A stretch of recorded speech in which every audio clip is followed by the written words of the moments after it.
Omuduumizi wa EPDF Muhoozi Rugaba yeetondedde bannamawulire olw'ebikolwa ebyefuge byabikolebwako mu kulonda kw'okujuza ekifo ky'omubaka wa Kwempe North n'ategeeza nti waakusisinkana abaddukanyi mikutu gy'amawulire ku ne bannamawulire okutema empenda butebe bayinza okukola emirimu gyabwe awatali kusika muguwa n'abasirikale.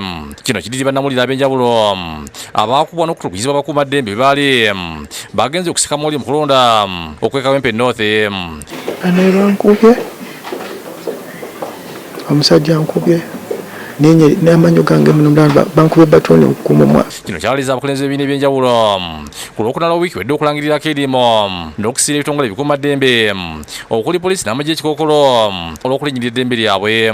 Teri kuddamu kukavalinga amawulire gonna gakwata ku bitongole bikuumaddembe. Obubaka Muhoozi Rugaba bw'atise Minisita omubeezi avunaanyizibwa ku nsonga z'abanaavuka Balamu Barugahara ku Media Center yeetondedde bannamawulire abakuba n'okutuusibwako obuvune mu kalulu. Naye ku lwa gavumenti ne ku lwa mukama wange chairman wa PLU CDF tubeetondera bannamawulire abafuna obuvune, abalwala, abayonoonerwako ebyabwe.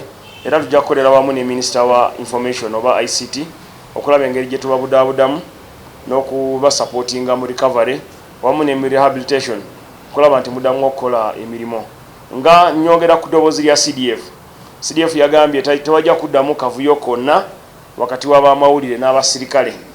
Muhoozi agambye nti bannamawulire bakwatidde nnyo gavumenti ya NRM mu myaka na gye yakamala mu buyinza nti era ekyokwatulugunya si kituufu n'ategeeza nti mu bbanga litasooka wiiki bbiri okuva kati waakusisinkana bannannyini mikutu gy'amawulire abagasunsula n'abakulembeze bannamawulire okulaba ng'ensonga zonna zimalirizibwa mirembe.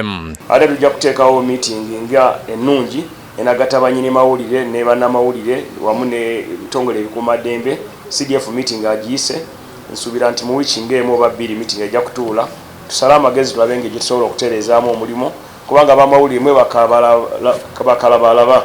Kyokka aliko okulabula kwayisizza naye n'asaba abamawulire bwe mulaba omusirikale ng'alwanagana n'abatemu abo babadde n'amayinja aba NUP bajja ne loole z'amayinja nga 6 naye nga baziteese mu nsawo ogatta nsawo buli omu gye yayina ng'erimu amayinja n'ozigatta wamu osobola okugyamu loole 6.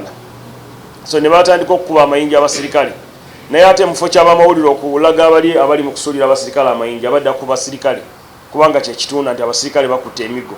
Ate ne bagamba nti abasirikale badde bakutte emigo ng'omusirikale alina radio call nga muguyita muggo.